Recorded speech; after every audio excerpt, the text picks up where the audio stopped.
Major malfunction. Let's just go there.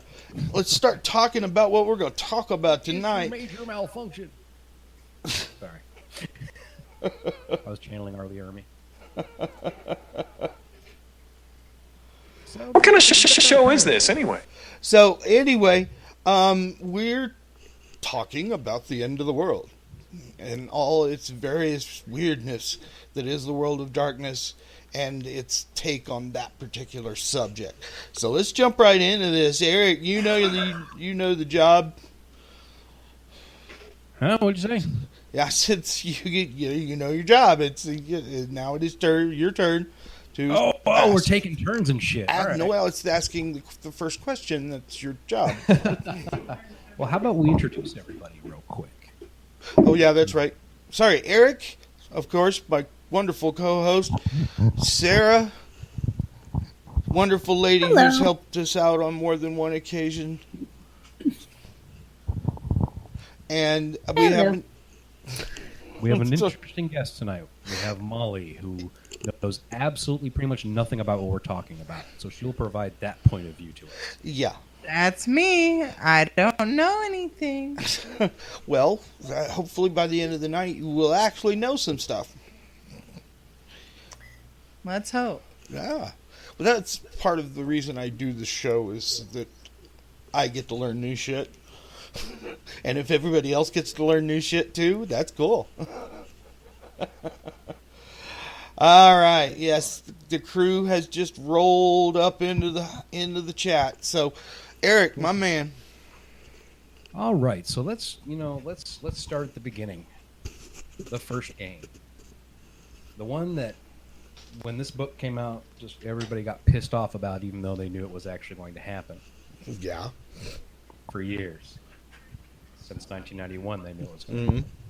Anyway, so basically what White Wolf ended up doing was making a bunch of books, a bunch of different scenarios, and some of them to end the world. So let's start with Vampire. So the first question is, what is Gehenna? In your opinion? Well, functionally, it was the antediluvians rocking up and slapping their dick on the table and saying, "Here's what I bring to the party," and fucking up everyone's day. Kinda. What do you think, Pete? What are your opinions on this? Gehenna, honestly, I as even in my character's point of view, I didn't read too much into the so-called spiritual aspect of the antediluvians, whether they existed or not, and some sort of weird end of the world scenario when they wake up. Just never caught on. And of course, that's how the cam play it, is that there are no antediluvians. I don't know what the fuck you're talking about. It's a myth. So Gehenna was some sort of I look at it the same way I look at it as out of the apocalypse,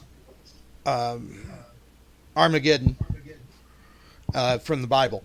I look at it the same way. It's like, it's a cool story and all, but I'm not going to read into it more than there is.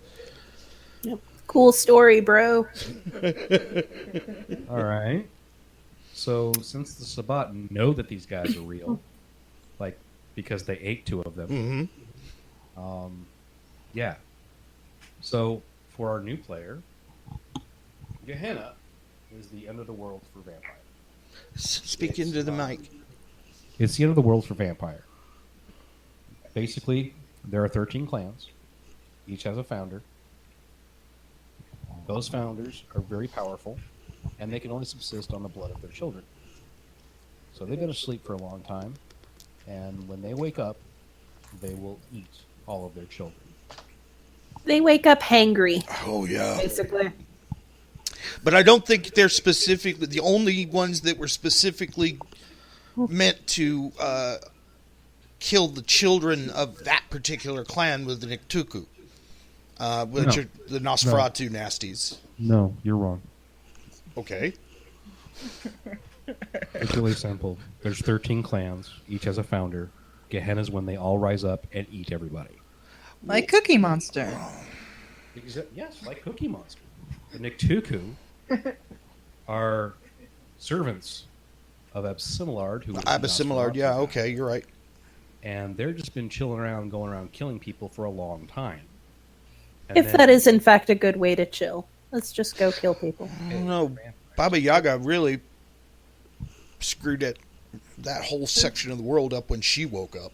Well, it depends on which White Wolf mythos you look at, because I know in Vampire she's a vampire, but there's a lot of reference to her in Changeling too, and under different. It's that whole do the lines cross over or don't they thing, and sometimes different characters from different mythologies or ancient stories show up across the White Wolf lines in different places. Okay, yeah. I'm feeling it. Okay, hold up. I think we got a question. Which scenario in the Gehenna book, if any, do you like and would enjoy playing out? I'm gonna be honest, man. I haven't cracked that book in a while. I could look at it. I happen to have it right. Of all of them, the one that they kind of turned into 5th edition Vampire, and I can't remember the name of it. Give me a minute. I've got the book. I'm looking at it here. Describe it. The Crucible of God. That was it, I think. Ah, yes. That was the one where basically what they did was a vampire got caught on camera being vampy, and it got like wide circulation. It went viral. Yeah, it went viral, and people picked up. I think that scenario even mentions the Society of Leopold being involved, and I know that in 5th edition, the Society of Leopold has become massively. Let's just throw all the budget at it, and the FBI is going, here's some money on the side. Yeah, right. They basically, if I remember correctly, they basically took that scenario and made it big.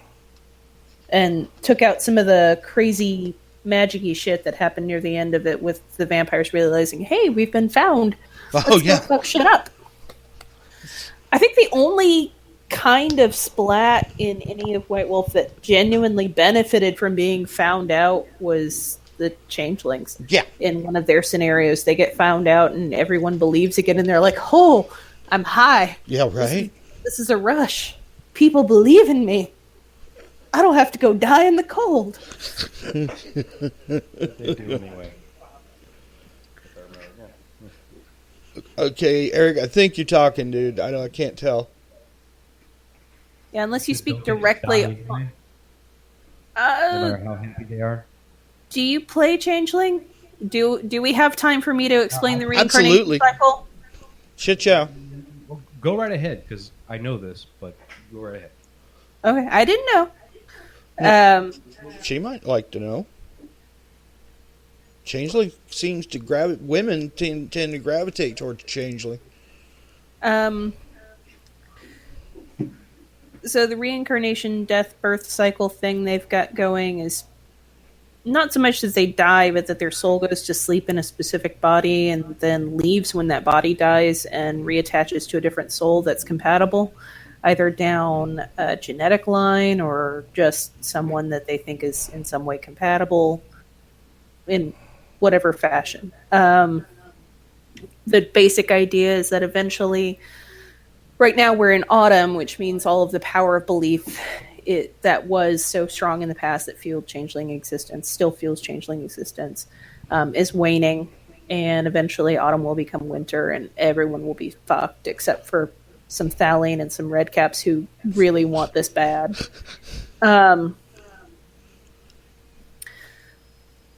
And in theory, once winter happens, they'll stop reincarnating, which technically means that they die. But that depends on... It depends on factors. It also depends on which kind of changelings you're looking at, whether you're talking about the Kithane or the Nunehi or the Menehune or what have you. They all have different rules about that. Rules? What do you mean, rules? The By the way- Cathane are the westernized changelings. Like they encompass everything from traditional, like fair folk, people under the hill style, to Gnomes. kind of gnomes. Boggins count as gnomes. Okay. They also count as leprechauns, and they also kind of count as dwarves. Knockers for like gremlins and that kind of thing. Satyrs, trolls, things like that. And then there are other. Trolls really live under bridges? The trolls and changeling are sort of given to be more like mountain river spirits than bridge trolls, but that They is have an a cave option. troll. Yeah, like cave trolls. But the other kinds of fae that are other ethnicity specific, regional specific, have different rules that govern them. The Nunahi are North American fae spirits, like traditional First Nations peoples spirits. The Menehune are Pacific Islander. It goes on from there. There's the Hessian, which are the analog to the Kuei-Jin. Oh, okay. They operate under completely different rules than Western changelings. So got how some do they all die? Because it makes me really happy that this game ends. That's a shame. Changeling's the best. Oh, okay. That's debatable, but it's pretty cool. I've learned quite a bit about Changeling from the shows that we've done. That, you know, I don't know that I'd want to play it. Yeah. But If we're it is being pretty honest, I learned how to play White Wolf with Vampire, but me as an adult, I don't have a lot of time for Vampire. I'm not interested. I'm running fifth right now as a scenario for a game shop that asked me to, because I was the only person around they knew that was familiar with World of Darkness. I'm really only interested in it to see what they do with other 5th edition game lines. That's about where my interest in Vampire 5th ends. Okay, yeah, we've got a really good question here from Catherine, but I want to go back and mention to the folks that started out the chat, and they know what the hell the dreaded T word is. We don't talk that we've now referred to that as the organization that shall not be named. I figured we go Harry Potter with it and handle it that way, because that way chances are we won't get in any trouble. That won't show up in any of their filters. And so Catherine wants to know, can we talk a little about how Gehenna interacts with V5? And I think we covered this, a couple of shows back, but it wouldn't hurt to give folks why don't a... we discuss Gehenna and everything that happens in it. Because it's kind of important, because actually in the new stuff, almost every scenario is in it. Okay, dude, I can barely hear you. I said, so far as I can tell, it's actually talking about Gehenna instead of, and then we can segue into kind of what happens with 5th, because it's actually like almost apples and oranges, really. Basically, the different scenarios that they have are actually almost all in what they're planning on doing, which basically what they're planning on doing is seeing if enough people buy the books so they can make more. Yes. Yeah, perfectly valid. Because, they're a company. But we want them to make money. Yeah. Well, as long as they continue to do so ethically. Okay, I feel you. But the notation that I was trying to remember about was we had Matt Webb, I think, on, and we were talking about Gehenna specifically, and what happened was apparently is Gehenna's still happening. It's just taking a lot longer. I do mean a lot longer, apparently. basically my thought process on it was it boiled down to the developers were like, yeah, we're going to do this thing that we promised we were going to do forever and ever and ever, and we're going to write up these scenarios, and then they're done with it, and they go, well, let's do this next thing that we hope will be popular and do well, and did the Chronicles of Darkness, which didn't do as well, and I personally dislike.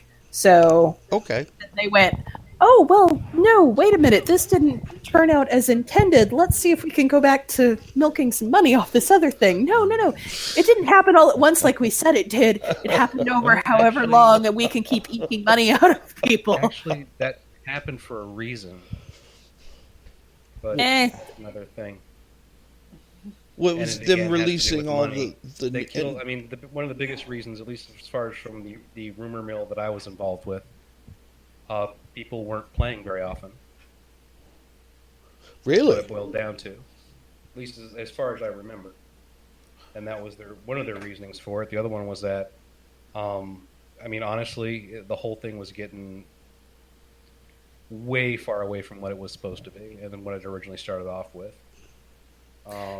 I'm not saying you're wrong. I'm just saying the other scenario I'm presenting also definitely plays into the factor of we introduced this other thing that we thought was going to make us a bunch of money, and it didn't make us as much of a bunch of money as we wanted it to. Yeah. Which is the impression I've always had. All right. So, what are some of the portents? The portents. Yes. The Week of Nightmares. We were going to start with that, and we just kind of blew that out of the water. Hold on, let me pull it up. We had the technical difficulties, so we're kind of trying to figure out where the hell we are. Jesus. Okay, we got Wormwood. That was the first one, wasn't it?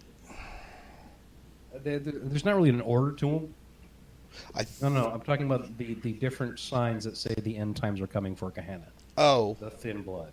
But the things that are saying that the antediluvians are right. The Kaitif Prince.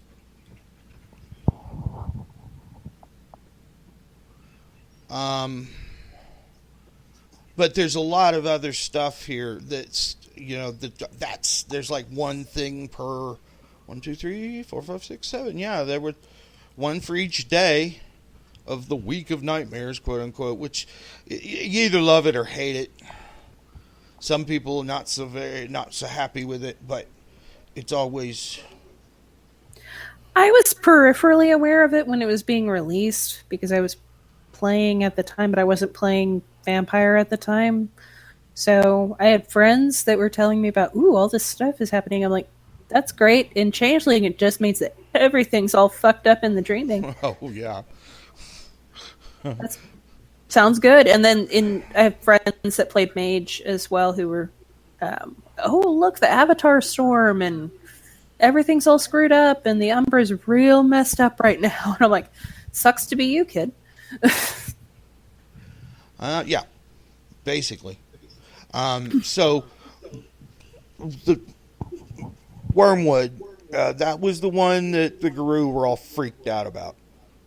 Everybody, all of the supernatural denizens of the world of darkness could see it, but apparently it was somewhere in the apocalypse portent for the Guru. Oh yeah, the Red Star. Yeah, Wormwood. Yeah, that was, if memory serves, it's been a minute. That was sort of a big deal for Werewolf. And the it Perfect also, Menace. yeah, it also featured in Changeling as the Eye of Balor, which was sort of a thing because in Changeling the primary supernatural big bads are the Fomorians. The mages called it Telos. Yeah.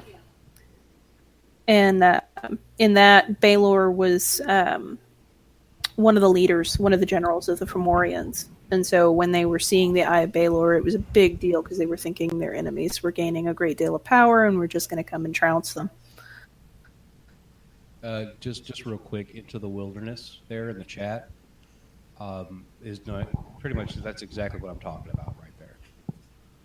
Okay, I'll keep going, Sarah. I'll read it. Well, That's fine. Yeah, was just saying about Changeling. When they became aware of and started perceiving what they called the Eye of Balor, or the Red Star, it started filling in some niches in some of their ancient prophecy. Changelings don't have a lot of that because most of their history is oral from people telling stories over time because they don't really keep written records. That's what I was about to say. They're not big on books, I guess. There are written histories of their people from before the Changeling Way became a thing, but none of the current living Changelings can read them. They're so far removed from what they used to be that they actually can't read their own written histories anymore. Oh, that would suck. But that's true. I don't think I could actually read anything in Greek, so okay, I get it. All right, let's talk about. Now we can't use the name of this organization, period. Okay, but they had an issue during that fight with Zapatathura, when they set off the psychic Nova bomb things. Yeah, I remember something about that and just kind of going, that seems intense. Yeah, well, they were trying to kill a damn antediluvian. You're damn right. Yeah. We're going to throw everything we got at this motherfucker. And it wasn't just them. I mean, it sounds like a whole bunch of people got together to take that Ravenous ante down. And that was also what triggered the Sixth Great Maelstrom, which was the Wraith version of the end of the world, quote unquote. Yeah. Well, it was cracking of the foundation of Stygia and just all kinds of crazy, nasty shit going on. And you couldn't even die, man. Everything was bad either way. Yeah, Wraith is a pretty grim prospect. Hey, it's not as grim as Changeling, but yeah, I get you. Yeah. We had that conversation. I think we did. All right, moving on. Eric? So ending a Wraith is pretty easy.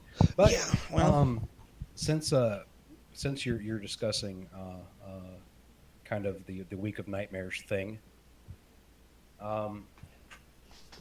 who exactly is the guy you're talking about with the big name that starts with a Z? Zapatathura, that's the Ravenous antediluvian. All He right. also was called Hazamel, and the Eye was one that traveled throughout the whole of the clan novels. The spoiler alert, what is it called? Shit, when it's out of clan. Anti-tribu, the only Tremere that survived Mexico City. And anyway, he just the eye alone was nasty. The eye alone is what triggered the Guru to leave, or not the Guru, the Gangrel to leave the sect, because the Gangrel Justicar went to all of the collected people that were dealing with the Sabbat that were rampaging up the eastern seaboard. He was like, we need some help to kill this thing, and they're like, we got other shit to do. And so they went, and everybody except Ramona Tannerchild was the only Gangrel that survived that attack. Oh no, and Xavier, she grabbed him. Xavier, whatever. Xavier. Okay. And then Right, so we actually have people are. It looks like. Oh, never mind. Keep on, man. okay. Anyway, yes. Assuming the Week of Nightmares is still canon, apparently, but that's cool. I like that. Should I read up on the Week of Nightmares? I keep hearing how bad it is. I don't know. So I actually liked it. I'm just going to take a second to explain exactly what the Week of Nightmares is. Okay. I think that'd be helpful. You need to get a little closer to the mic know. before you do.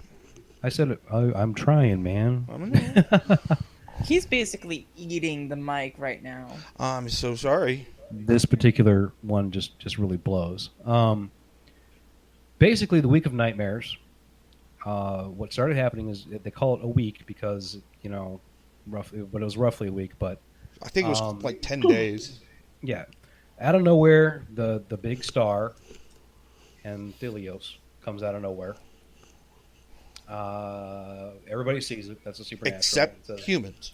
Humans couldn't see it. Everybody can see it as a supernatural, and then they see it and they go, "What's that?" And suddenly, everybody in every insane asylum starts basically wigging out, and anybody that's in tune with any sort of madness starts wigging out.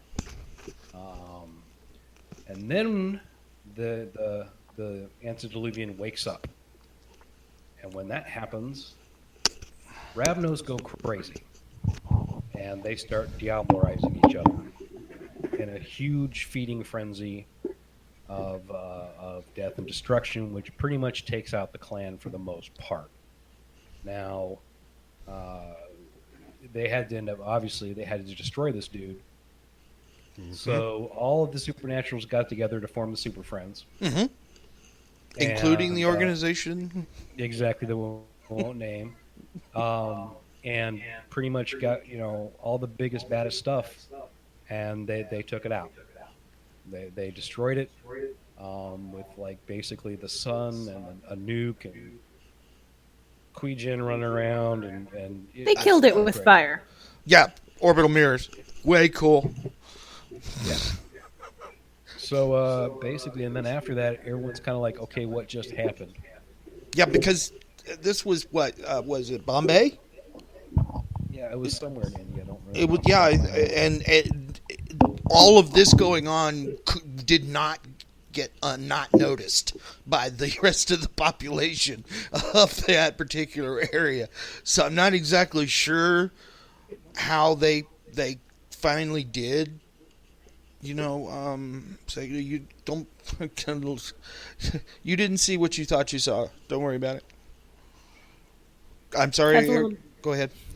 Have the little Men in Black flashies. Yeah, that's what I was thinking. Hey, the organization, man, it might actually have them. What? The bad word? Yeah, they do that. They have those guys.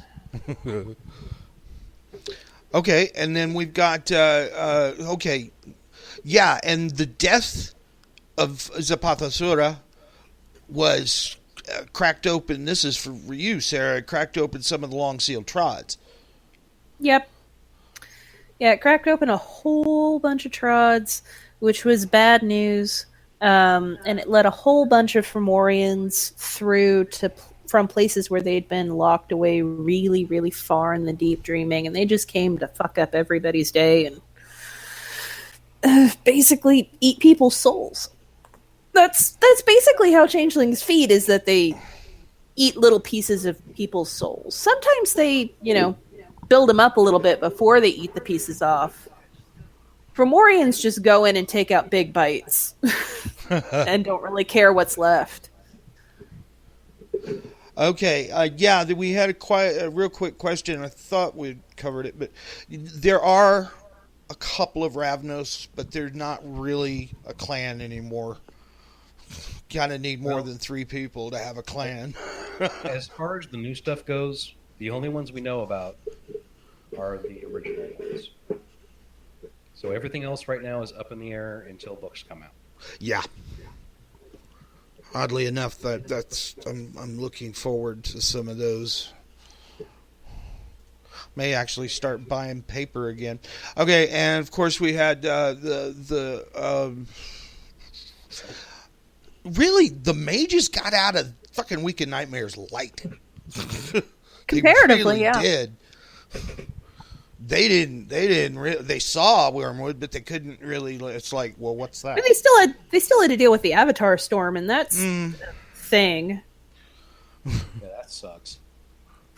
Like, that sucks to be you, bro. No shit. Really? I mean, none of these are good. And then, of course, the cracking of the abyssal prison, and that's for demon. Yeah, but actually, It's the weird thing about Wraith is that Wraith ends when all this stuff begins, Yeah. which is really strange. Well, it ends Because- at Stygia. You've still got the Ebony Kingdom and the Jade Kingdom. No, No? Let's talk about this real quick. Okay. Because the ending of Wraith is weird because it takes place kind of during the Week of Nightmares. That whole thing is when Wraith ends, which it ends very interestingly. And so I'll boil it down. Is that basically every so often there's something called a great Maelstrom, which is a huge storm of screaming blackness and death that goes through the Shadowlands, which is where all the Wraiths live, and basically consumes anything that it finds, and then stuff comes back. And everybody's been waiting for the return of Charon, the creator of Stygia, and and the entire Shadowlands. So the sixth great Maelstrom is supposed to be the last one. So what happens to set that off is that basically there's a place where vampires are hiding. These little guys called the Tal'Marai. And this is how they die. Basically, the Wraiths are tired of their shit, so they get the ghost of a nuclear bomb. Spirit nuke. And the ghost of a nuclear bomb, and then they drop it on that place, and it kills everybody. But it has a really bad side effect, is that it starts the sixth great Maelstrom. So basically, from that point there, everything starts getting real messed up, and everybody's getting eaten, and this giant storm's going on, and Charon comes back, which when we get to Demon, I'll talk about this too, and basically leads everybody that he thinks is cool to safety, while everybody else is eaten alive by specters. And those that survive are chilling out and hiding and not very happy. And neither are the Giovanni. The Giovanni are very pissed because they've been collecting so many souls for so many years, No shit. and they got wiped out, in one giant blow, which also caused the abyss, which is where all the evil stuff, like the Black Spiral dancers, all that fun stuff comes from, is cracks open, and then demons begin to come out.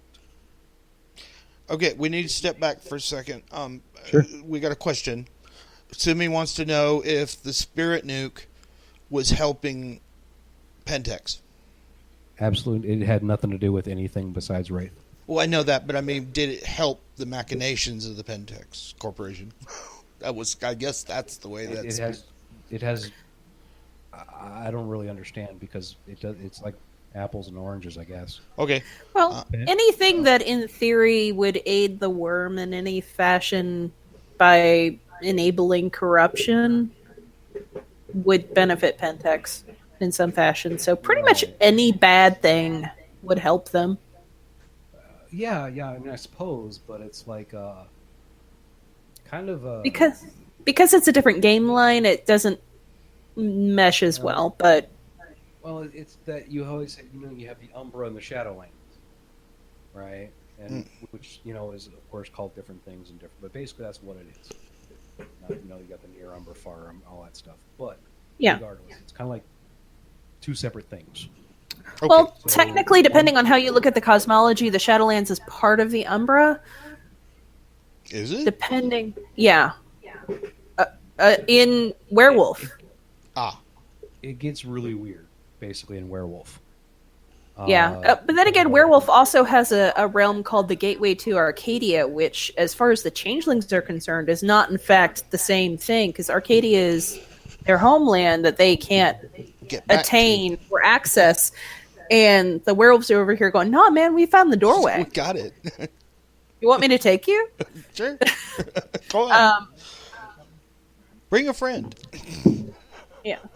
So it's weird. Depending on which cosmology you look at and which one you put more credence in, they're structured differently. Okay, now you remember where you were? Yeah. Okay. I mean, basically, Pentex is the company that is worm ridden, They don't really deal with the Shadowlands all that much, if at all. So the Spirit Nuke really has, and honestly, nothing to do with Pentex, as far as anything I've ever read or anything I've ever seen. And I always reserve the right to be completely fucking wrong. Of course. Okay, well, hey, I just learned something. In the Apocalypse sourcebook, the last battleground scenario suggests that after the Spirit Nukes went off, the Umbra no longer existed where that happened. Yeah, I remember reading about that. It's suggesting that the level of devastation from that one weapon, it was catastrophic. Yeah, because of the way that Werewolf reconciles the Shadowlands as being a realm of the Umbra, kind of like how it reconciles the Labyrinth as being a realm of the Umbra. It technically reconciles, damn it, I can't remember the name of the stupid place, where all of the mage elders go in their, not elders, but all of their ascended, enlightened members go to hang out in their spirit realm. God damn it, I can't remember. I'm not super familiar with mage. I'm not as familiar. But either way, Werewolf reconciles that all of these places exist within the Umbra. And so with that in mind, the idea in Werewolf that if a spirit nuke, for lack of a better parlance, goes off in a part of the Umbra and it fucks up that part of the Umbra, then that part of the Umbra is gone, even though technically in a different system it counts as a whole different critter. I'm getting the impression that where these spirit nukes, there were more than one apparently. Are they talking about the? Okay. They destroy things in every level of reality. At least as far as the world of darkness is concerned. Okay, that's something completely different. I was thinking of the actual ghost of the nuclear bomb that they used to destroy Wraith, and not the gigantic T-word nuke thing. That's the same one. Actually, no. There was, because they fired more than one. The thing that hits every level of reality. Okay. Was the thing that was hit the Ravnos guy. Oh yeah. Okay, my bad. And the thing that destroys the Shadowlands. Yeah. Is literally the ghost of a nuclear bomb. Was it Fat Man, or Little Boy? Fat Man. One of the two. One of the two. Yeah. Regardless, it's just like, a big nuclear bomb. Boom. And then everything goes nuts. And Giovanni are pissed. I don't know. Don't want them mad. Honestly, they're vampires. They can do one. I don't care. Yeah, Catherine, I can actually recommend that book.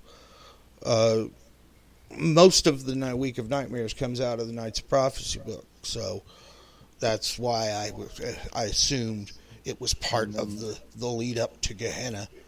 And then Time of Thin Blood and just the main revised book. Yeah, I have all three. Was because I've always been fascinated with the end of the world scenarios for all of the World of Darkness, but I can only afford so much. I read them when they came out, but we never ever used them. So my familiarity with them is academic. Gotcha. All right, here we go, Eric. The cracking of the abyssal prison and letting the fallen angels out. Yes. Hey, can I talk about that game? Because I love that game. Demon. Go, man, go. Go, man, go. First, I think Molly has a question. Oh. No, I'm fine. No, if you got a question, please. No, I don't have a question. Okay. She forgot what it was. All right, cool. Awesome. Crap. Yeah, so not Spirit Nuke, Ghost Nuke. I'm getting my nukes. Yeah, we are, but that's why it wasn't wrapping around my head. It's a crack in the abyss, and in the abyss is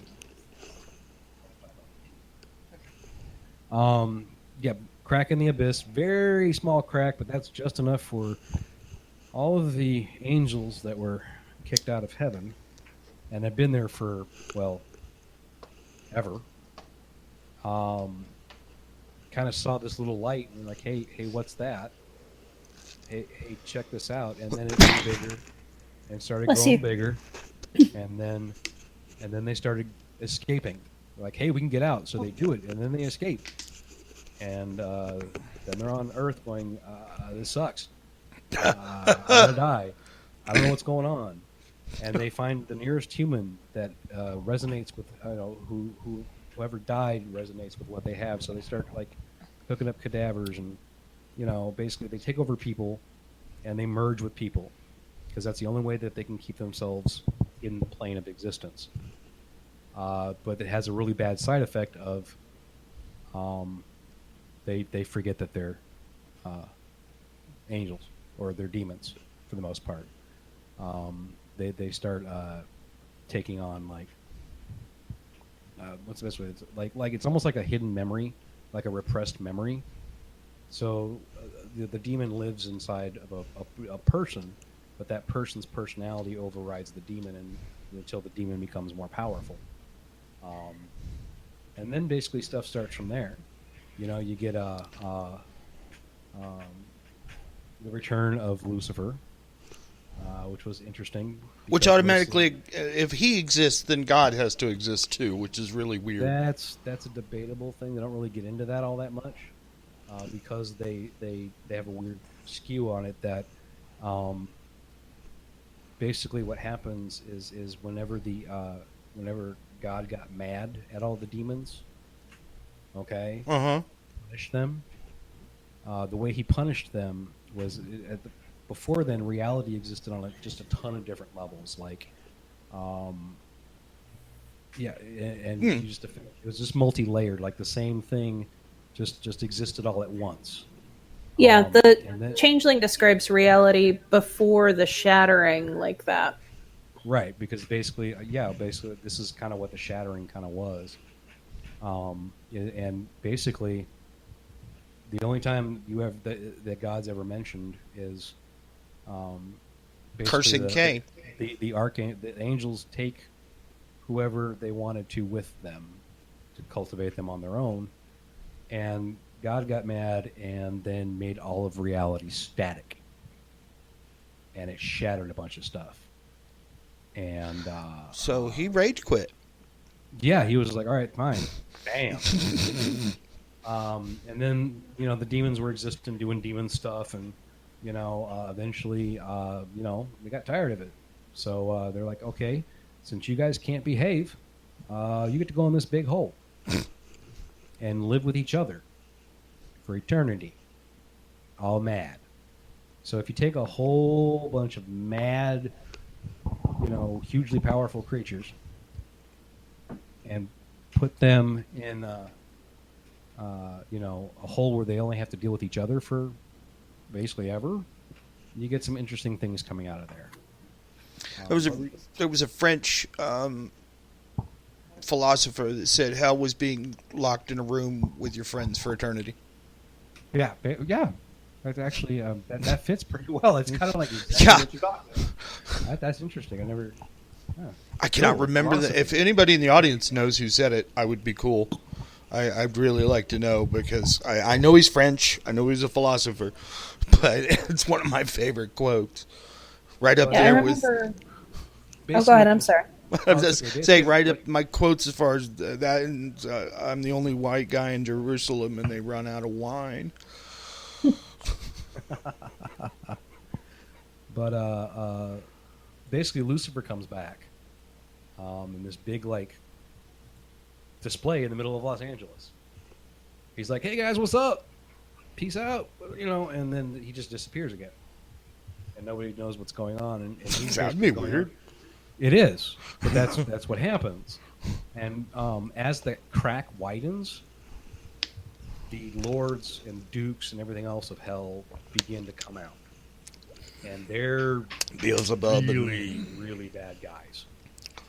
So as these guys start getting more and more out, more and more powerful, that's when Lucifer's like, "Hey, what's up?" And he just kind of starts going around getting people together, to kill those guys. Catherine had the answers. John Paul Sartre. Oh, awesome. Yeah, but all his friends were French. No wonder. But the big thing about is what's really happening is that what Lucifer's trying to do is reignite the faith of humans, because not only is that what demons feed off of, but it's also how his plan to get back into heaven is supposed to play out. Well, I guarantee you, God didn't leave the gate unlocked when he left. I'm just saying. Yeah, but this is also the world of darkness, so everything's got to suck. But yeah, basically, it's just they team up and kind of kick the crap out of all these guys, and in the process, just lay waste to most of creation in the process. So, New Wave wants to know where Lucifer was hanging out during that time. You what? Where was he hanging out? Nobody knows. They never say. It's inscrutable. Yeah, because actually his punishment was to stay on Earth alone. Really? Yeah, that was his special hell. Yeah, I remember reading something about that. That was his whole deal, was wander the earth quenching king, and He can't touch anything. He's pretty much he can't interact with anything. He just has to sit there. Walk to Earth, get in adventures, and brood. One of the interesting things about all of these different, I guess, end of the world scenarios, is that they do kind of overlap. Like we were saying at the beginning, they overlap a lot. It's kind of like a gigantic, end of the world thing. The only ones that have actually a lot of different ways to do it are the Gehenna, Apocalypse, and Awakening. All those three, and they've got a bunch of different scenarios on how to do it. And I know most of those from. If anybody actually wants to know all about this stuff, there's actually one book that has all of them in it, and surprisingly, it's the Mind's Eye Theater book. Really? Laws of Judgment has every one of the end scenarios in it. I don't have that one. So yeah, actually, when I first saw it, and I picked it up for that very reason, so that I knew how everything ended across the spectrum, from the Quijin and all that stuff. So each game line had its own, ending, like Hunter did, and The Reckoning. yeah, Hunter had the Reckoning and that whole weirdness. Mummy. Mummy. That's what I said earlier. I don't know, but that's only because I don't have the book that has the Mummy and the world scenario in it. I love me some Mummy though. If you get a chance to pick up that book and you're really interested in this, you can literally get one book and it's got all of them in it. Of course, it's not like what's the word I'm looking for? Expounded on, like it's like a summary, but a really good summary, like a Cliff Notes. Oh, okay, cool. For the most part, except for some of the other ones where like Hunter and stuff really only had one thing and in one book, and it's almost verbatim. What's in that book. And it also has the end of Wraith in it too, so you don't have to go out and buy that book. Oh, okay, yeah. It's a cool little thing. So, we are coming up on the first hour, I guess. Yeah. All right. If anybody in the channel's got some questions, please, come on. Alrighty, and so let's. All right, where did you want to go from here, Eric? Now that we finished with the Week of Nightmares, I was going to comment on what New Wave just said. I don't think it'd be in Wisconsin. More like probably somewhere around Texarkana. You guys ever been through Texarkana? Yes. Maybe. It's an interesting drive. Because the thing that I first noticed about Texarkana was that I could smell it before I got there. What? Yeah. Pepper plants or? No, there are miles and miles of stockyards. Oh, So if yeah. you can imagine miles funkier than James of cows, Yeah. So if you can imagine that, and the fact that miles away, you can smell it coming. Yeah, Texarkana's only real notable. Its only real notable features are that you can A, smell it, and B, there was a series of serial murders there in the 50s. That's about all you got. Okay, so where were we going with the next? Are we going to discuss Well, no, you had a direction for us there, but of course. Well, here's what happens: is I had one, and then we start talking. Exactly. I'm going to be honest. You started talking about demon, and I just kind of turned off. I don't like demons. Oh, really? Yeah. How come? Demon is changeling with a goth coat of paint, and they already did changeling. So somebody would like to know the plans of each of the antediluvians when they've woken up. So that would be the scenario about when the antediluvians actually wake up, instead of like the Wormwood scenario where vampires just kind of wither away and die. Cain comes back, and Lilith tries to kill him is another one. Oh, yeah. But the first one's the one where you start... You have to use an exponential number of blood to keep getting the same effect when using disciplines. Excuse me. Catherine, we don't want your money. We just want you to listen. Thank you for joining us. Okay, listen. That's the first person who's actually asked me to do it, so I may consider it. I'm never gonna monetize it on YouTube because I ain't got time for that shit.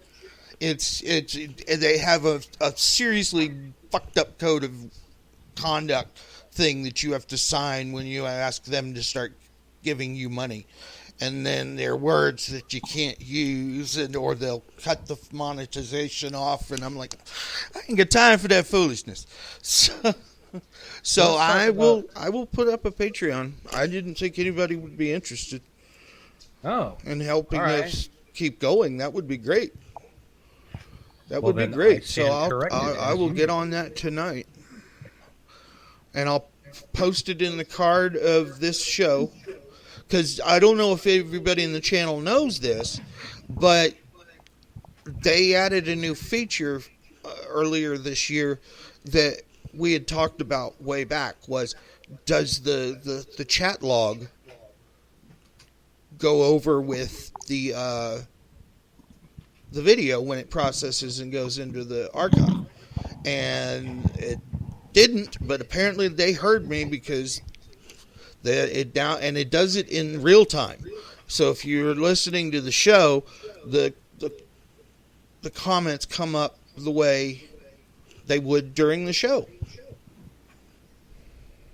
I remember noticing that when I was going back and listening to the recording that we did about the Thalane show a while back. Oh, yeah. I remember noticing that and thinking it was cool. Yes. Okay, we got a question from Sumi, which I'm having issues with that name. Just, I mean, it's not that's you. I got no way to tell you about your nick, but it just sounds strange in English. Specific question for Gehenna: the antediluvians awaken, and then both the elder Tsimisi and Salat fight over Tremir's body. Who do you think would win? Well, since Salat had already done it, he won the body from Tremere. Matt kicked Tremere out of his body, and then so Tremere took over Goratrix's body. As soon as you said that, I immediately, and I know that it's vastly inappropriate and not at all related to Vampire, but as soon as you were talking about they're having a grudge match, who's going to win, my brain immediately flashed to a cage fight. Oh, right. I'll tell you who wins. And now... No, I would actually think that the Tsimisi now would that's win. in my mind, and I can't make it go. That's the fun we provide. But no, if straight up fight, yeah, the elder Tsimisi would kick Salat's ass. And no problem. Well, actually, here's the fun thing. At the very end of that entire scenario, So we'd still win. Basically, because Jamisi's whole, I'm just going to call him the eldest, because it's easier. His whole deal was that he wanted to merge with the Earth and become life itself. And that was how he was going to transcend his condition. At the very end, in the very last kind of paragraph, a single blood-red flower emerges from the Earth. Huh. Yep. Lasombra's range is really interesting. That's a really strange version of Golconda. It's not Golconda. Well, I know it isn't, but that's the best word I can think of. It's like, and then if you look at Lasombra, who apparently wasn't really eaten, basically the whole sky goes black for a week, and then it rains darkness, and he's gone. Wow. So that's Lasombra for you. Well, Yeah. that's a good way to goth on off this mortal coil, I guess. Oh, yeah. New Wave just hit on one of my favorite issues, is what happens with Set and the what are they called now? No, they're still the followers of Set. I was thinking about the Assamites. New Wave wants to know what happened to them. Well, they didn't really cover the followers much, because not all of the antediluvians woke up at the same time. It wasn't like an alarm clock went off, which is why what I said earlier in the show about the one of our previous guests had said that Golconda, or no, Gehenna is still happening. It's just going to take a while. So I'm looking through trying to find it. oh, okay.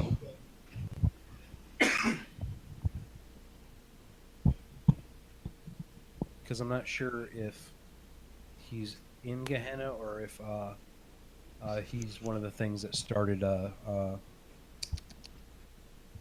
Mummy game. Oh, yeah.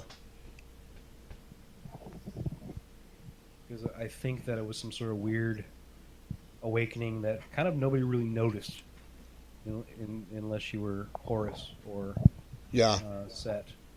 Oh yeah, I think that is what happens. A Typhon.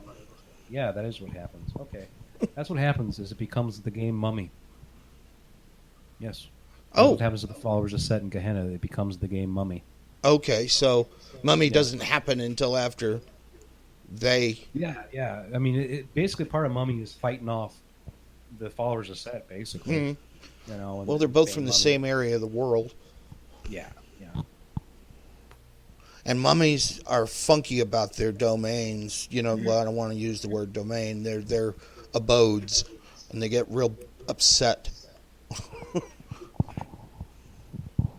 That was one of the lines that I've never really read much of, but I have a couple of friends that were really into it.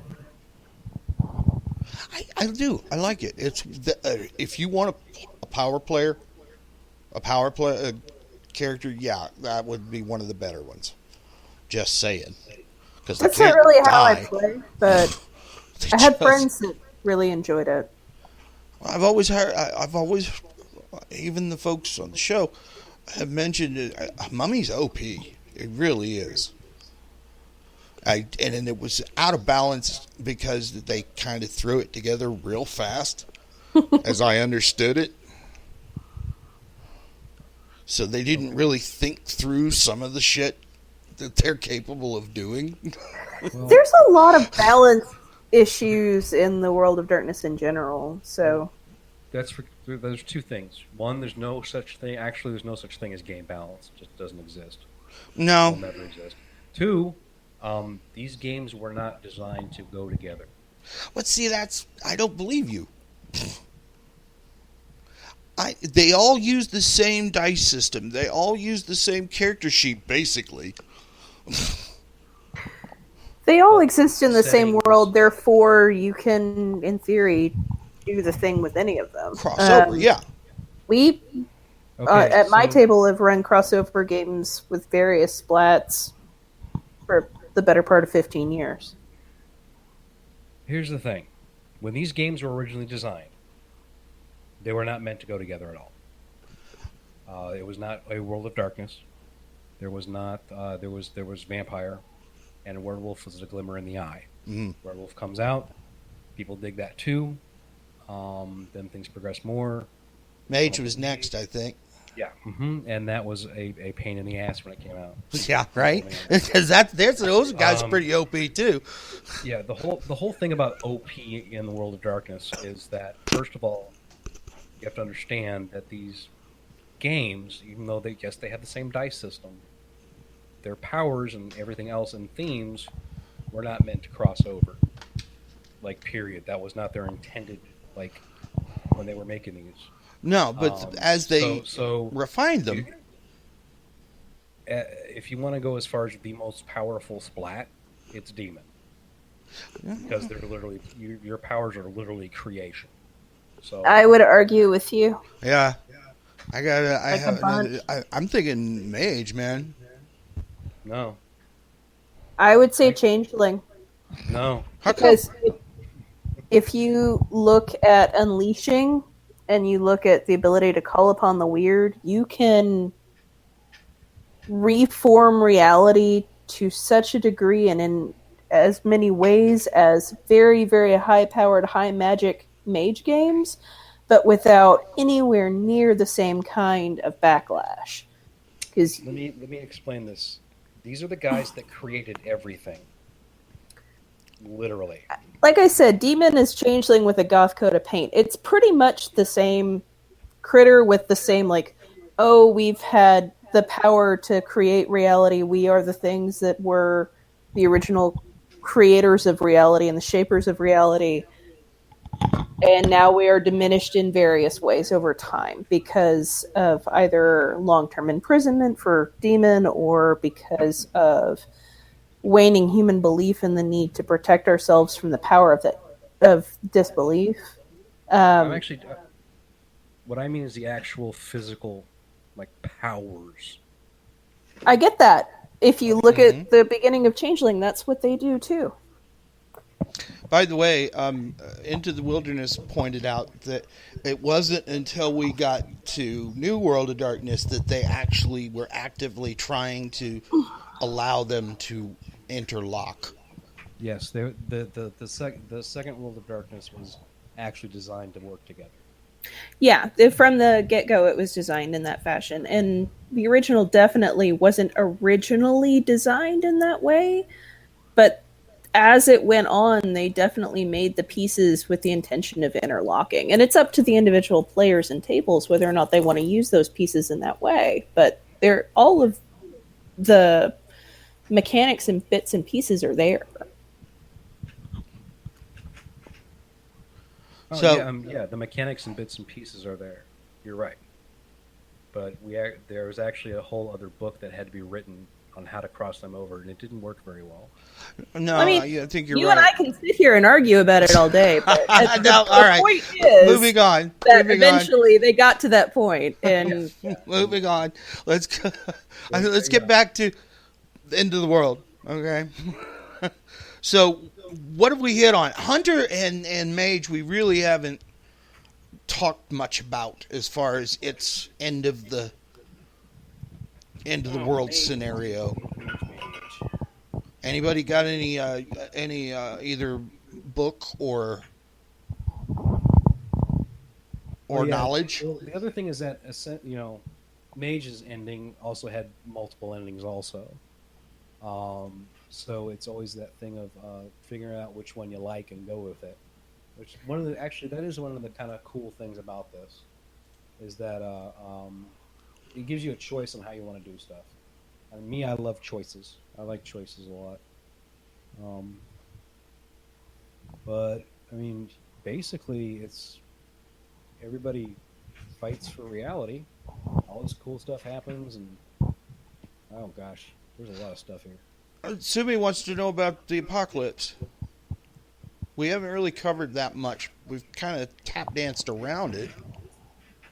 Yeah, we have. That's right. Well, no, she specifically wants to know what happens. I was agreeing with you, and then again, that's another one of those. Basically, the three ones are. Sorry.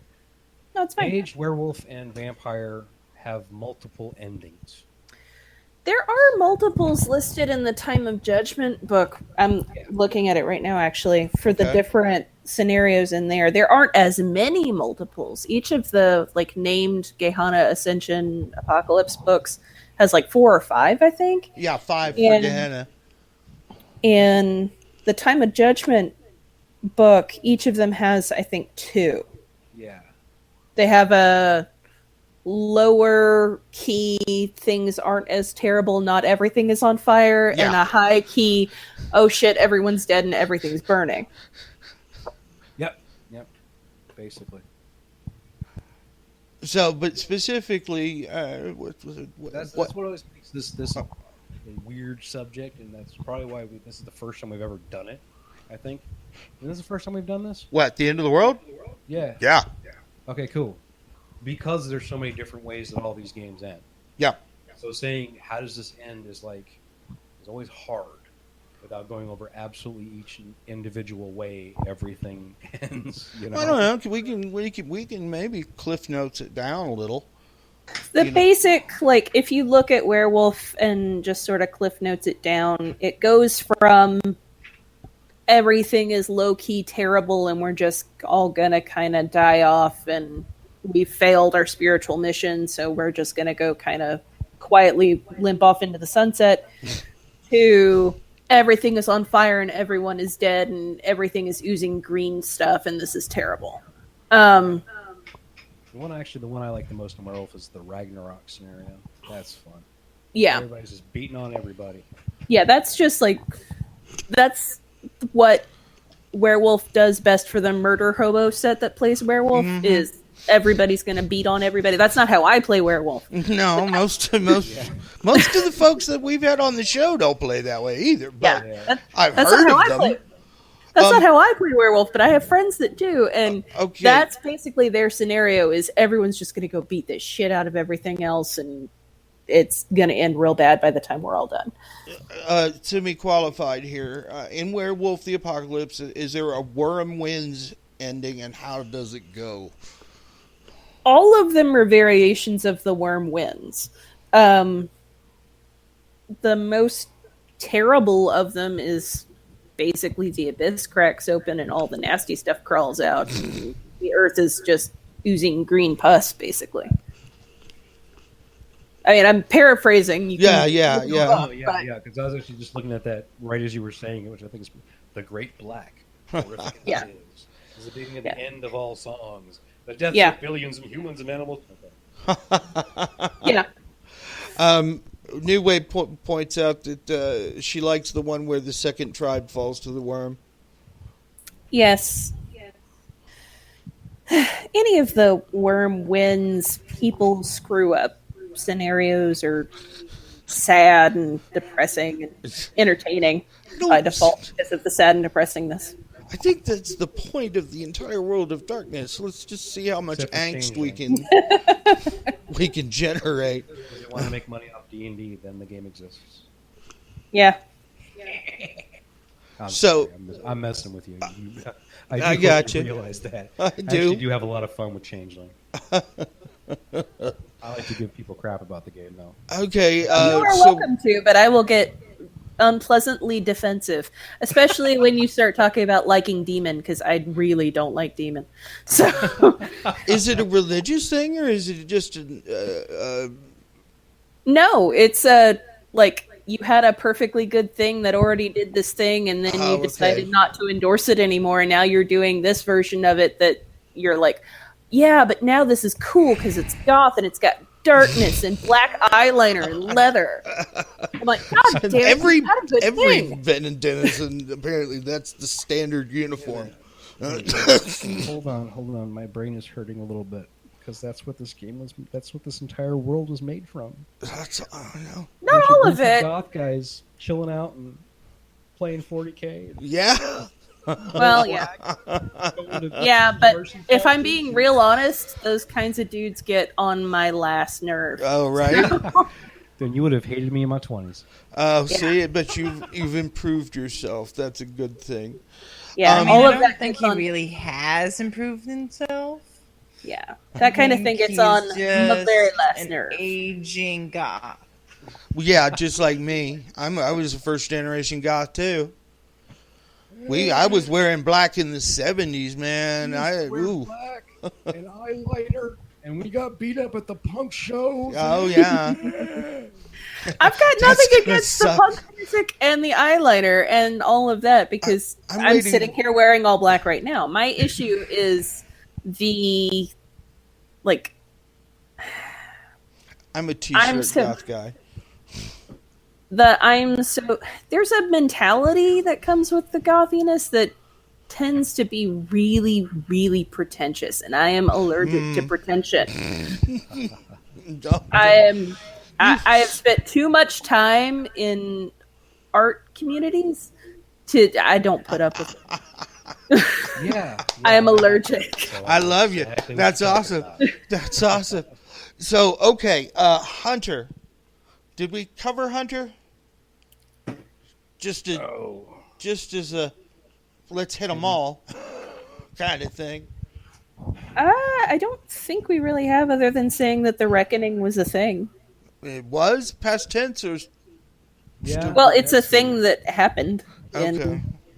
I think the whole thing with the reckoning was that they were supposed to be the reckoning. Yeah. But all the rest of the nasties just said fuck you. I just don't think. I think even hunters, they walking into it's like strapping 53 live cats to your body and walking into a rainstorm. That seems to be what happens to most of them, because they wind up hunting something that is not going to like being hunted. Yeah. One of my favorite even hunter. the lightweight vampires can handle most hunters. One of my favorite. I like Hunter a lot because of all of the flavor text stuff. Hunter has my favorite flavor text of all of the World of Darkness games. And there was, I can't remember which book it was in. Damn it, I'd have to look. But in one of the Hunter supplement books, one of the softback ones, they were starting to introduce changelings as a viable hunter target. And it was the hunter in question was hunting what he thought was a werewolf. He was finding victims that were mutilated and partially eaten and had been sexually assaulted, and it was all bad. And eventually he found and attacked the thing, and he ended up realizing that he hurt it really, really badly when he hit it with this iron fireplace poker. It ended up being a satyr that had gone very, very far off the reservation. The cold, what is it called? Cold iron? Yes. Yeah. Ended up being a satyr that had gone really far off the reservation. I remember reading through it and going, "You went for a cannibal angle and you didn't use red caps. I'm proud of you." Yes. You actually went outside the box. I mean, That's not that I awesome. don't like red caps and the cannibal angle with that, because I've played whole games that are based around that. But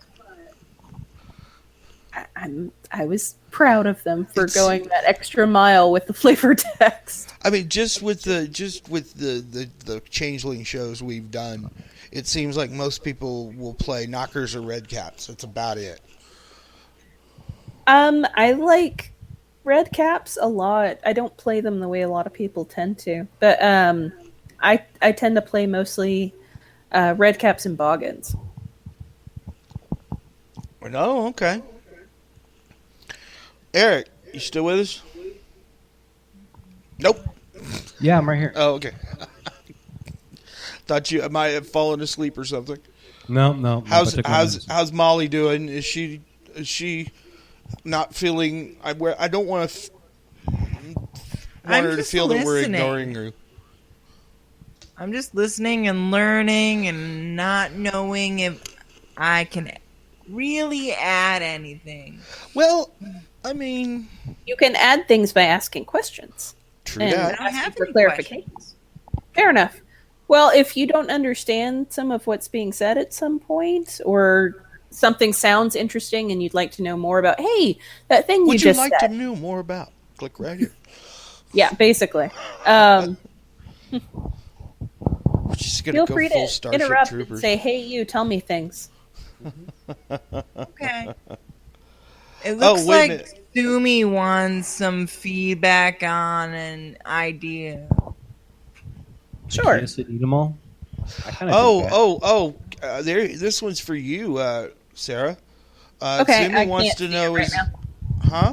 Oh, I'm not looking at the. Simi No, wants to I'm know- gonna tell you what it is. Sorry. Okay, she wants to know, for a changeling apocalypse, the chaos would find it, eat them all. I didn't hear all that. What was that? Idea for the changeling apocalypse, whatever their end of the world word is. Their end of the world scenario is Well, the word for it, like vampires have Gehenna, werewolves have the apocalypse. Theirs is just winter. Winter. Okay, so Winter is coming. yeah, Basically, exactly. yes. Winter is coming, and we're all going to freeze to death and die inside of our hosts, and it's going to be terrible.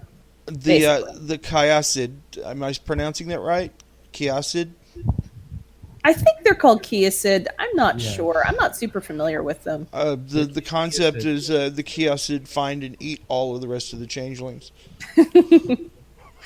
That would be a hell of a high, because changeling blood does things to vampires. That's Oh, Yeah, God, but yeah. different Kiesid are a kinds of. Kiesid are a bit weird on that one. Yeah. If I'm going to be honest, I'm not super familiar with. I'm like passingly aware of them in Vampire, and Changeling really doesn't mention them or care about them at all. So Doesn't really, no. There's not a lot of crossover there. Sumi is a guy. Is it a guy? Awesome. Okay. Awesome. Thank you. I don't know until you tell me. I mean, other than Catherine, I got that one. Again, I could be wrong. I had to ask New Wave, and she was more than pleased to let us know her gender. So, unless you're going to get all weird and do the whole non-binary craziness, just don't get mad if I don't call you the right thing. So, anyway, as players or storytellers of the game, do you have an interest in going through one of the end of the world scenarios, or would you be indifferent? Not at all. You wouldn't? I would not be at all interested. Oh.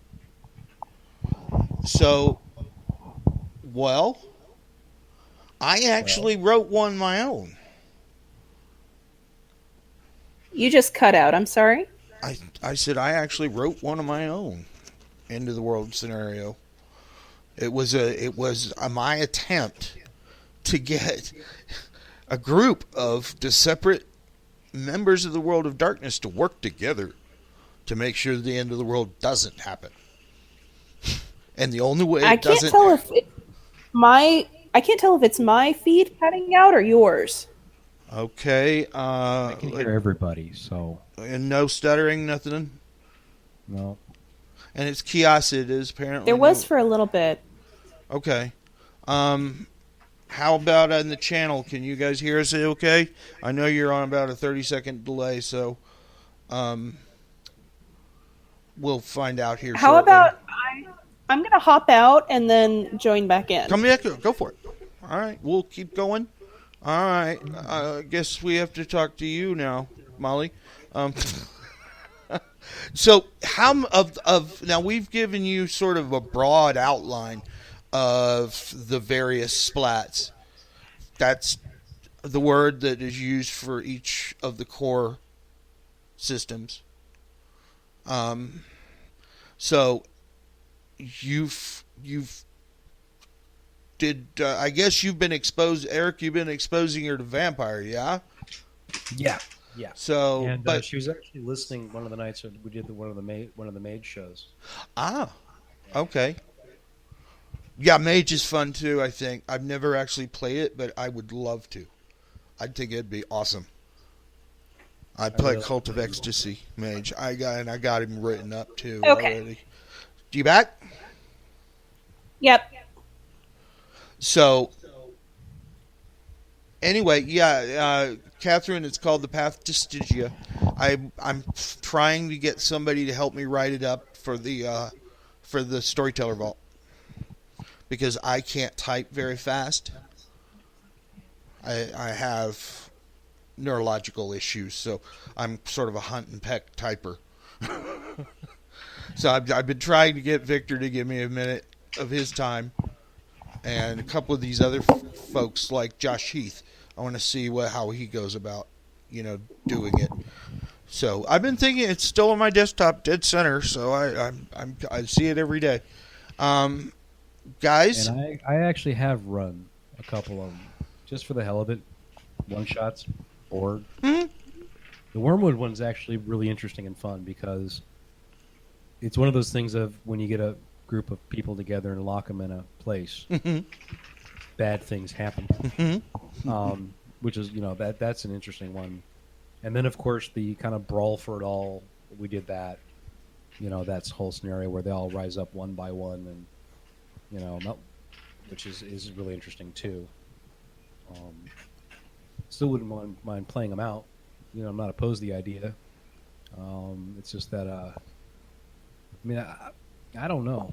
I honestly, I guess I really wasn't completely happy with it, but at least they gave me some stuff that I did like in the books, where it's like, okay, I don't like this scenario. This sucks. Okay, this one's cool. Yeah. So that's pretty much how I treat all the source material. It's like I could take or leave like 90% of this, but this thing right here is really awesome. And I'm absolutely feeling it. Well, that's always been a caveat of mine. If you don't like something, get rid of it. You always play what you want and do what you want with a game. Yep. Yeah, the closest to like a game that portrays an end of the world scenario that I'm actually interested in engaging with and playing, and I actually plan on running it a couple of times this October for some Halloween themed games. There's a game called 10 Candles that it bills itself as a storytelling game of tragic horror, because it is an apocalypse scenario and none of your players are going to survive the session. Nobody in this movie survives. Or none of your characters, rather. None of your characters are going to survive this session. No. You literally light 10 tea lights, and your players run through the scenario, and every time they do a challenge, which is essentially what they call contested roles, that kind of thing. Anytime they do a challenge and they lose, you have to put out one of the candles. And whenever you're down to one candle, then you run the end scenario of the game. And even if everybody succeeds in all of their stuff, eventually those candles are going to go out, and that's the end of the game. When you get down to one left that's just guttering, that's when you run the end scenario. And everybody dies. That's cool. Speaking of that, did you know there's a company online that sells candles that smell like different things? They're specifically for RPGs, so that if they've got a candle that smells like a wood fire.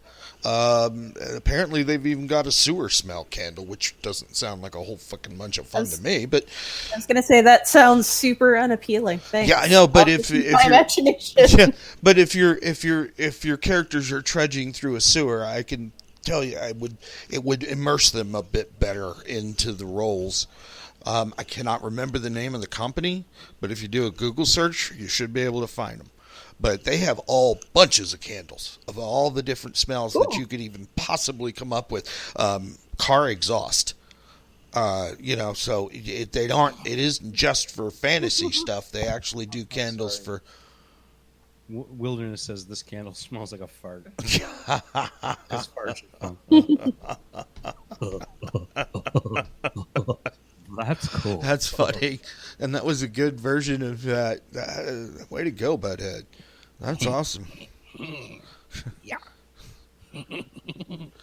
So, apparently, yes, they do. They have fart smell candles. They've got, what is it, chainmail, I think was one of the ones that, and there was how I found that was in an article that was on Gizmodo, I think, where they were doing all the new shit that for fantasy role-playing games. All this had a whole list of things, and one of them was you take an LED or LCD projector on and then hang it from the ceiling, and you use that to project the map onto a tabletop. I've seen people do that with actually. I've seen people do that with actually having a large LCD screen on their tabletop. There's a company that's trying to do that one. There's Touch actually screen. somebody that does that at my local game shop. They bring in their setup, and that's how they run 5th edition D&D. Yeah, that was. I think it was a dungeon map that was on the table in that article. But yeah, there was a whole bunch of really cool stuff. Sound effects, battle sound effects, all kinds of really cool shit. So, like I said, you could, if you want to, you could really immerse your players if you're willing to go overboard. But you can make it a really fun game, I would think. Oh yeah, Catherine says, fun. Huh? I was just going to say, it sounds like it'd be a lot of fun. It would. Even the fart candle, I could deal with that. Catherine said that it would be that sewer smell candle would be great for setting, the ambiance for a NOS lair. Yeah, that'd be good for that sort of thing if you can stand the smell. Honestly, if you're at somebody's house and gaming, just go get the cat box. No, that's ammonia. That's a different smell. Well, I think it's more hydrogen sulfide is the candle. Just use your imagination. You'll be all right. That's what we're all here for anyway. Well, no, damn it. I'm tired of using my imagination. I've been doing that since the 70s. I want some new tech. If you're actually at a game and somebody's like, okay, you guys are in a NOS sewer. Hold on a second. And the guy just brings in his cat box and slaps it on the table. Oh, Jesus. It would be the last game. All right, so we're in the sewers. It's like, what? Dude. What the actual hell? Table. What the hell, man? What's wrong with you? Better yet, instead of bringing the cat box over, just go instruct the players. Go stand over there for a minute and breathe real deep. That's what it smells like where you are. Major malfunction. This was a brand new pair of shoes. Okay, so have we covered all of them now? Are we just moving in? We've still got 30 minutes to kill. So, I mean, we've got some retro stuff. Anybody got any questions in the channel? New Wave, of course, always has interesting questions. Not that New Wave is awesome. She throws up some really cool asks, shit. If we could come up with our own ending, yeah, that one, my Peter, bad. what would it be? I'll go ahead and start with. Are we interviewing shit again? Okay. I guess for me, I didn't really have to think about. I've never really thought about that. Because, basically, I mean, for me, I just moved on to the next thing. Whenever that came out, and because of the organization I was with, we had to go to the next thing to basically playtest the LARP rules for the new World of Darkness, which actually. I will say that Requiem is a lot more fun played in LARP. Really? Than it is on tabletop. It really is. Why? It's way more social. It's a. I've heard that it's a lot of fun in a live action scenario. I've never done it, but I have a friend that does she's a mod for an online game that the way that it's done is very much in the style of a LARP, as opposed to let's stop and make rolls kind of thing. And one of the really cool things, if I remember correctly, they do some of that. Go ahead. I'm sorry. One of the cool things about the LARP version for the New World of Darkness is literally that you can pick up any of the books and just use them straight out of the book. Really, literally the way the system works. You buy the main book, and that's it. Everything else comes from the tabletop books. So does Mage work better? Actually, they seem to. Werewolf, not so much. How come? But That was Mage- actually the first thing I looked at with the New World of Darkness was Werewolf, and I did not care for it. It's just completely out of fucks about this. I dug the new take on it, but at the same time, I couldn't really get into it that much. But now Mage, the way they structured it, is a highly socially competitive thing, and it's really Mage lends well to LARP too. And is better in that sense than tabletop. I think one of the biggest problems that people I've talked to had with the new stuff was that, they would play tabletop and not like it, but then they'd come to a LARP, and yes, Awakening does work better. Don't get me started on Mage and LARP. No, the old version of Mage. God. I have the book. I have the MES book. The book that should have never been made. It shouldn't have been. It's horrible. It's absolutely horrible. Because I've just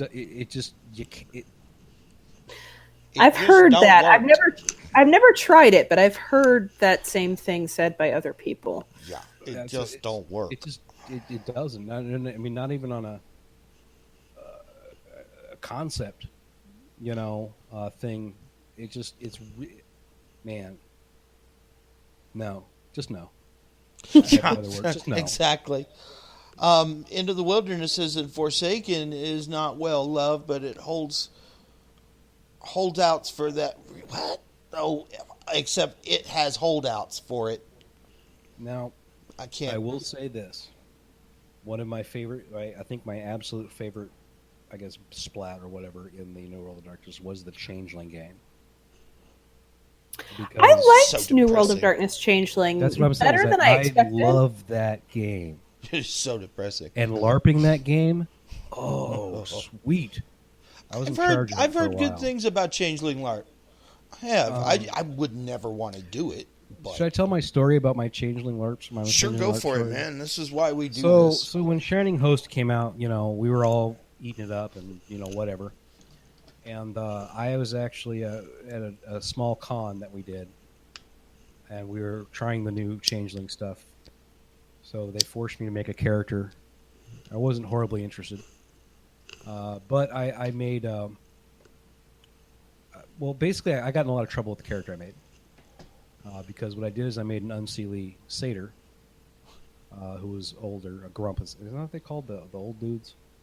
Grump is subjective. It's not so much age related as it is Right, but it's your outlook. Right. Anyway, But yeah, basically, Grumps are the grumpy ones. Get he the hung hell out- off my lawn. Yeah, he hung outside of a porn shop and just begged for quarters to go into the machines. And basically, I full on played just reading the description, his name was Sam Sleaze, if that gives you a hint as to where this is going. And it wasn't, it was more of a just being a dirty, just. And they said, okay, that sucks. I'm like, all right, let's do something else. And I think it was a puka or something like that. I was gonna say that doesn't really read like a satyr concept. The satyr have a thali. If you looked at reads more like that. a lot of the original ideas that they were giving us were apparently wrong. So, like I said, You keep cutting out. Oh, I'm sorry. I said some of the different concepts that we had been getting at that time were pretty wrong. So, like, there was a lot of everybody that was making characters for it. There's a lot of misunderstanding. So once we figured it out, then it all kind of went well. Got a question.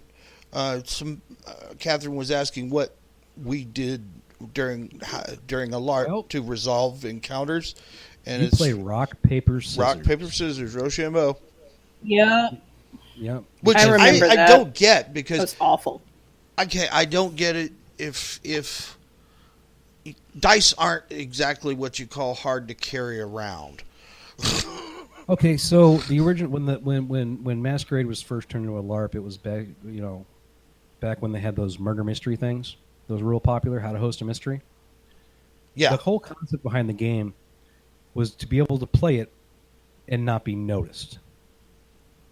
So you'd go into like a bar, a club, wherever you guys were going to play at, And the whole point of playing rock, paper, scissors, and the whole point of having words to describe your character and the different attributes and stuff like that was that you would have to figure out a creative way to use that in a sentence and conversation so that only the people that were playing knew what was actually going on, which makes for a really cool kind of thing. So that was the original concept behind the LARP thing, was that, and then, you know, the second edition came out and they kind of expounded on some of the rules, but it was kind of the same thing. And but yeah, that's basically where it comes from, and why it actually is rock, paper, scissors, was because you could pretty much, you know, do that, and people are just like, why are they playing rock, paper, scissors, and walk off. Okay, so there was another comment up here. I think it was, New Wave. I knew it had to be her. Let's talk about Changeling the Lost, or as some of us like to call it, PTSD, the game.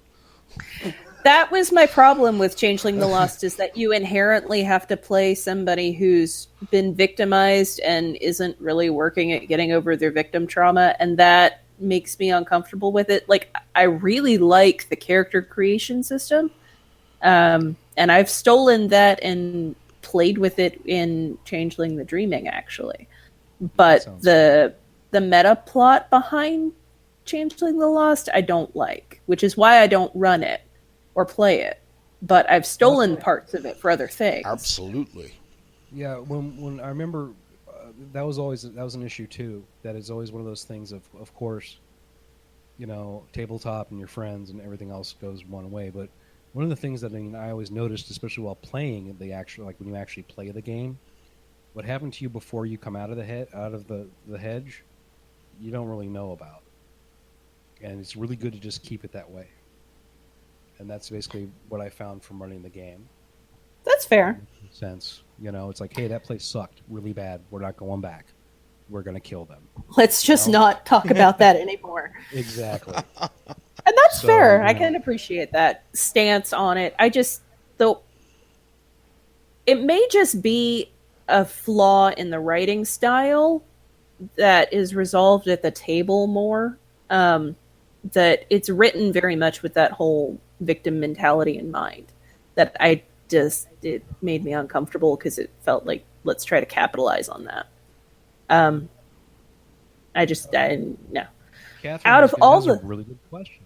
Yeah, that was. I was about to point that out. Yeah, the point of having a character sheet when you play rock, paper, scissors is that what you have to do is that you have words instead of dots. Yeah, you have dramatically different type of character sheet. So let's say you're going into a physical thing. You want to punch somebody. You would say, you know what? You're really making me mad, and I am so tough, which is your word, your attribute, that I can hit you upside the head. And the guy's like, well, you know, I think I can probably dodge out of the way pretty well, or something along those lines. And they use their word, like lithe. Let's just use that as an example. I'm so lithe that I'm just going to walk away and do this stuff. And then you guys play rock, paper, scissors. And whoever wins rock, paper, scissors, their stuff goes through. That's kind of the basic thing and the easiest way to play. It is, and it's surprisingly a lot of fun. I mean, that's where I started. I did not start with the tabletop. I started with the LARP. University of North Carolina. Not UNC, excuse me, NC State. We had the use of the one of the, I guess, the had you know, vending machines and tables and shit like that. Yeah, so, but it was a really good sized building. Huh? I was just going to say, if anybody here has seen the Arnold Schwarzenegger movie Running Man, a really, really long time ago, that whole sequence that takes place in this whole water garden ziggurat area, that's actually in Fort Worth, and that's where we ran our vampire LARP. Oh, way cool. Wait a minute. I know where that is. Wait, no shit. That is way cool. Yeah. Holy crap. We never played there, but I know where it is. That's Awesome. Yeah. That was where our vampire LARP was for a long time in the 90s. Yeah, we mostly ran at the University of Texas. Yeah. In Austin, yeah. And then here at the University of Toledo, so they're both UT, and that's really weird. Everybody wanted to be a fucking pander too. I just never got that part. I'm like, okay, I want to be in a clan. I don't want. I don't want. I got weird. stuck being sort of assisting. I very rarely actually played in it. Most of the time, I was assisting the STs, and so I ended up playing a lot of NPCs for them. And I got stuck with Malkavians for a long time. Nice. I actually did play a game at GothCon back in 2000. It was in Atlanta, and it was just after all the Gehenna stuff. This is what brought it to mind. Just after the Gehenna stuff was was coming out, all the books and so on, and the storyline, and then we had the whole the clan novel stuff going on, and I got to play on a one-shotter, one night, and we got it was the Elysium just before the attack on the High Gallery in Atlanta, where we lost. That's cool. Yeah, it was fun. It was it was a lot of fun. It was way more fun than I should have been allowed to have. No, homegirl threw Dimitation at me and caused me to rot Shrek. And I broke the sound barrier running through the Elysium. And, oh man, and I was just praying I don't have to hit anybody, because if you do that, you just violated the Elysium and it's your ass. Yeah. Maybe don't run that fast indoors. She had really fucked with me, and and that was. It was more fun than I should legally be allowed to have. I'm just saying. And the costumes are cool too. So there's all. That there's actually Catherine has a really good point. She says she's never won a game of rock paper scissors. There actually is a way you can cheat at it. Yes. That is, because I've run so many LARPs. The other thing is that you also have other advantages too, like the bomb and some other stuff, but it's not as hard as you think, Catherine. It's actually, it hardly ever happens if you're doing it right. You hardly ever play rock paper scissors. No, that's right. It's mostly interaction and really cool usage of disciplines if you can do it right. And I will say definitely that every single one of the games, except Mage, and I will stress except we're Mage, not going to discuss that one again. are a hell of a lot of fun to play live action. It's just Changeling live action is a great deal of fun. I played the ST who ran my longest running campaign actually did. It was a tabletop campaign in that instance, but he also briefly did a LARP when he still lived in the area. And not super long after he moved, he passed away. But we did a LARP for a little while, and that was a great deal of fun. I actually had a lot more fun with that than I did with the vampire. I know, LARP. honestly, it seems to be, for me, it's more entertaining than tabletop. Or spending 6.5 hours playing Jihad. I do enjoy that, but I don't. Still prefer tabletop to LARP in general, but I think it's just because most of my background with learning gaming and my kind of coming up in gaming environment is all tabletop. I didn't come into doing LARP until much, much later. I started out in the 70s with D&D, and then I met a guy in high school. We did D&D all up through to that, and then he introduced me into tabletop strategy games. Mm-hmm. The ones with the little paper chits and the big maps and all that other really cool stuff. Car Wars from Steve Jackson Games. I love Car Wars. I love Car Wars, man. Dude, you guys know Steve Jackson is based in, like, their game company is based in Austin, right? Yeah. Yeah. Dude, oh man, yes. I had a friend that used to work when they had Illuminati Online. Oh yeah, that's another game I enjoy. Stuff. Like, Steve Jackson games are awesome. I don't think he's ever put a bad game out. Of Illuminati New World Order cards. She would just give me all kinds of stuff. I have friends who they run the Palladium Strike Force gaming group at pretty much all of the local nerdery conventions, and they're an officially sanctioned group by Palladium Games. That's even cooler. They get stuff from them to give out as prizes at each of the games for like best role play, that kind of thing. And they're, in addition to going and playing with them at cons, they are friends of mine, so I go and play at their home. And they're just great. And we play a lot of Dead Rain, if we're being honest. By the way, answering Catherine's earlier question, wait a minute, where is it? I just saw it. Oh my goodness. What the hell? Well, I'm going to answer Into the Wilderness's question about what end of the world scenario has the best outcome for humanity. Oh, There's well. one, and I just read it. It's Hunter. Okay. Yeah. It's the only end of the world scenario that is hopeful. Right? And all the rest of them are pretty much downers. They kill all the supernaturals and live happily ever after, basically. Good luck with that. I got some antediluvians that want to talk to you. Oh, they talk to him. Oh yeah, but listen, really there's only so far true faith like will said, take you. They weren't meant to cross over. So each one has their own different scenario. So the end of the world, for one thing, nothing, like Gehenna, right? Mm-hmm. All the other stuff doesn't really technically happen. You know what I'm saying? I thought like, all yes. of them happened. Meaning that it's pretty much the same scenario all like the way this. around? No. Well, Because okay, I misspoke. I misspoke. Each ending book is its own thing. Yes, they have similarities, and yes, some stuff crosses over with each other, but they weren't meant to be smashed together into one. Into thing. one, okay.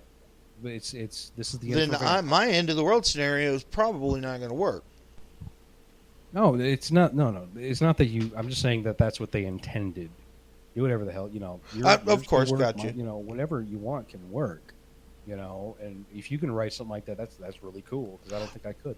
That's what I was going to tell Catherine. You can go to the Google Play Store and download a free rock, paper, scissors generator for your phone. Oh, yeah. So fuck that cheating shit. Everybody's got a smartphone now, so let's just take 10 seconds, download a 3K file, and let's do this. Well, I mean, there is one simple way that you can get that you can't use the cheating mechanism for rock, paper, scissors. And that is both players have to hold their hands behind their backs before they throw.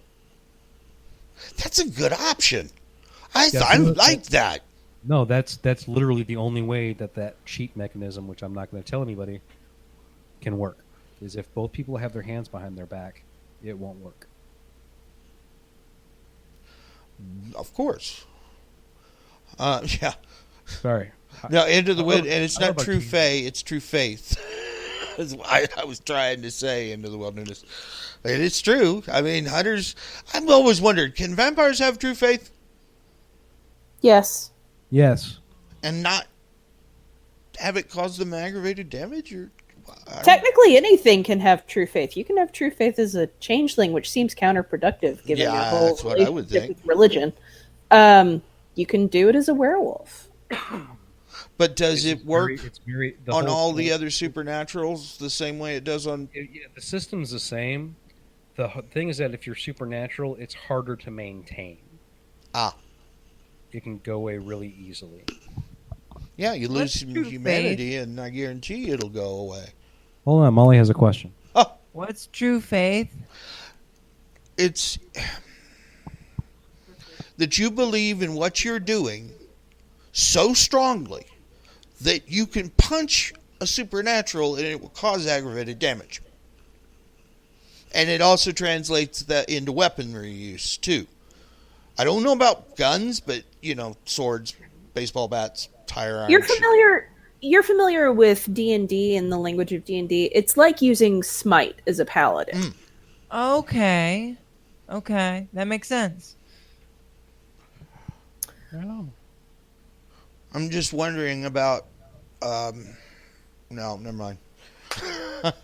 So we're about 10 minutes out, guys. You guys okay? You ready to... I questions would be good. You want to get them in now? Would be the time to do it. I'm talking to the peanut gallery. I love those people. Something that I'd wanted to mention, we were talking really briefly about the Chronicles of Darkness games earlier with Changeling the Lost and Vampire the Requiem and what have you.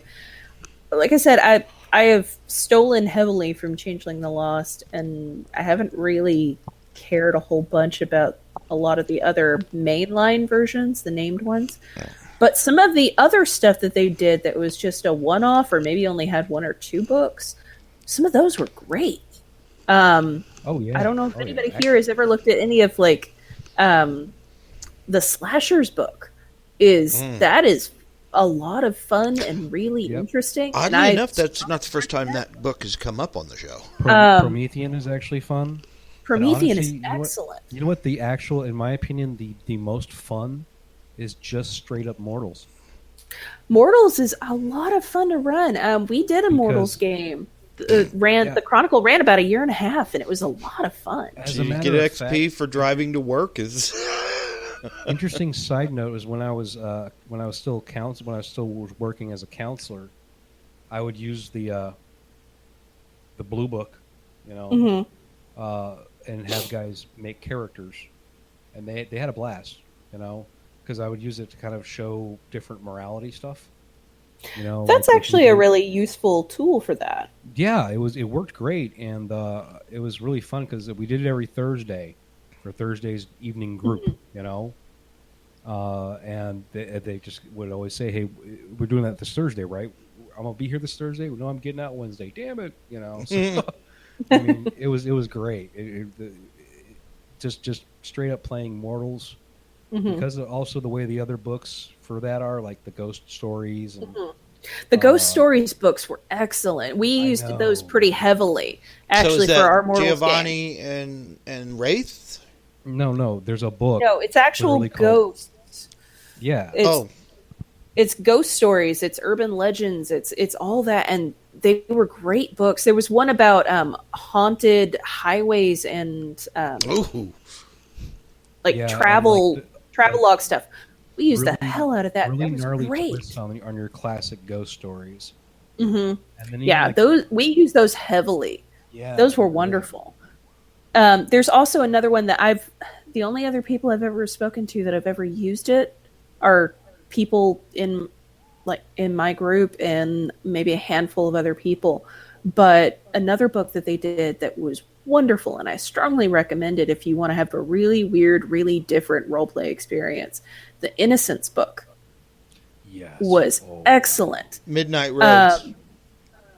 Midnight Roads was great, but Innocence is wonderful. And what we used it for, what I did with it, was I'd originally, many, many years ago, run... I don't know if anybody else here is familiar with the system Little Fears. It's another horror game. Because I have a thing for collecting horror.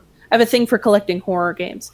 It's a horror game where you play a character that is aged between 6 and 12.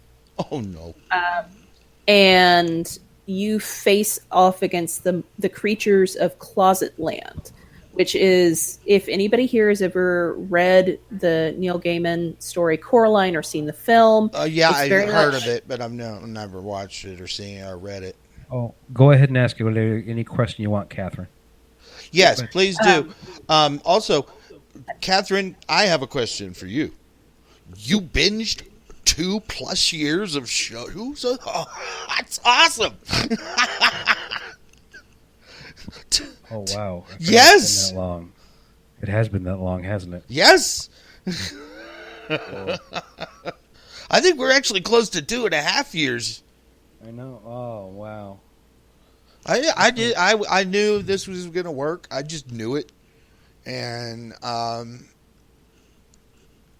like I said, I got the idea from watching another show on YouTube called Getting Dug with High, which is Doug Benson.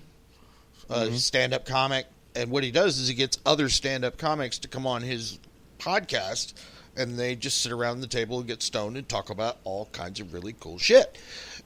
You know, the whole flow of the conversation, there's nothing scripted.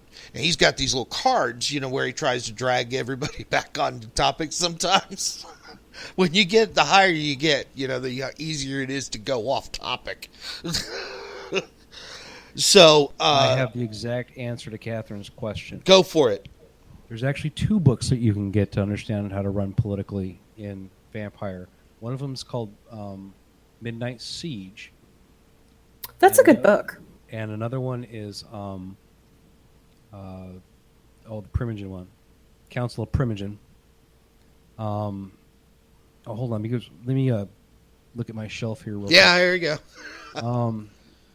I'm not in the same room as my shelf, so I can't really help you right now. She binged 2+ Our years. shelf is kind of the whole room, so. Wow.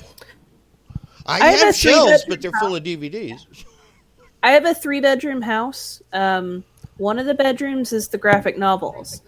And the dining room has the game table, and the rest of the dining room is the game books. The game library. Is the game library, and I am sitting in my bedroom right now, so I am not in the right place. I do have a bookshelf, but it is not the right bookshelf.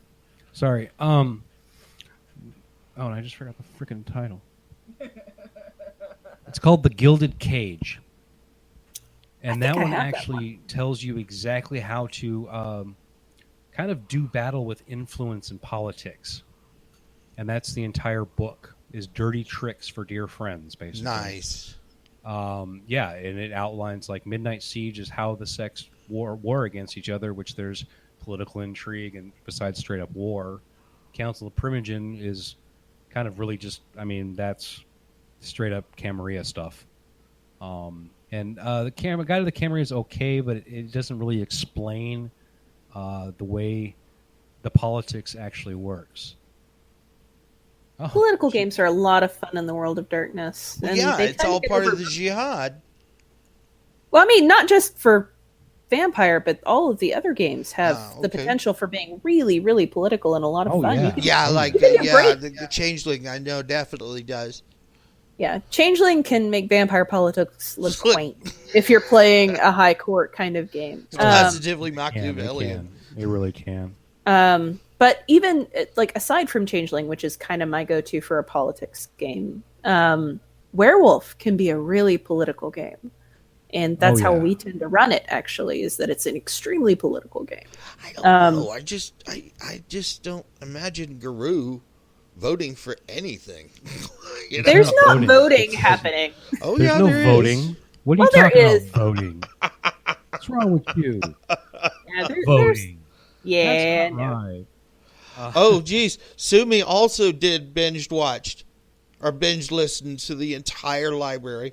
Took him about a week and a half. At least that's what Catherine says. I believe it. In the bathroom. Wow, I that boggles my mind that somebody would binge watch our show, and that's freaking awesome. I love it. Yeah, that means I must have heard the episode where I accidentally brought my phone into the bathroom. Yes. I don't edit shit. I don't have time for that. There's no fucking way. I got no. I was gonna say they definitely heard me at one point when I was on, like, high-powered painkillers, so that was fun. Yeah, okay. Wait a minute. Which show was that? Was it another Changeling show? Yeah. Oh, okay. Yeah. Well, listen, intoxicants seem to play a big part of the show from time to time. I'm not saying, they weren't recreational intoxicants in my issue. They were prescribed and I know. used in their prescribed manner, but still. I'm just saying you're the exception because everybody else is recreational. You would not believe. New Wave. I don't remember what episode that was. Basically, I mean, like I said, there was a lot of beer involved that episode. Oh Christ! Yeah, hold up. Let me see if I can look it up. Oh man! Let me see if I can look it up. Jeez, y'all. Drag your shame out in public. All right, I did. Okay, wait a minute. Can you remember approximately when it was? No. It was in our first, like, I think 6 to 8 months. I'm feeling the storyteller show. I think it was that one or the one after. No, the one your next one after. No. Let's see. Where are you? I think it was before the Were Shark episode where I just basically sat there screaming about were sharks the whole episode. And were trout. Yeah, were trout. Yep. Mm-hmm. Apparently, they were changing breeds of all kinds. Yeah. The Goral are the ones who wiped out the rare were trout. Why are we talking about weresharks and Because weretrouts? that's the thing with werewolf. It's not just werewolves. There are bunches of changing breeds. There's a whole bunch of stuff. Were otters, but a lot of them were made extinct during what was called the Rage War, when the Guru kind of just said, "Fuck you, we're going to take over." It might have been the actual organization that shall not be named show. Wait, you know when I vape? Oh my god! You guys pay way too much attention.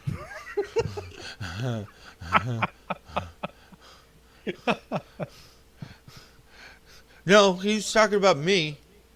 Oh, that's right. You're not Dr. Pepper. He's I'm talking Dr. about Pepper me. Flavor. Oh God, Catherine's, that's funny. Oh my goodness. See, the Rokia, man. I got issues when with that the happened with the Rokia. Wereshark and Bloodlines. I could not stop laughing. I know, right? Holy I'm like, crap. I think they did that just to make people laugh. I know they did. Have you ever looked at the flavor text on the old clans in the second edition vampire book? My favorite quote from all of them. Well, no, there are two of them. And I think they're both from the Bruja. One of them is... Bruja. One of them is... Toreadors. Does this clan ever actually do anything?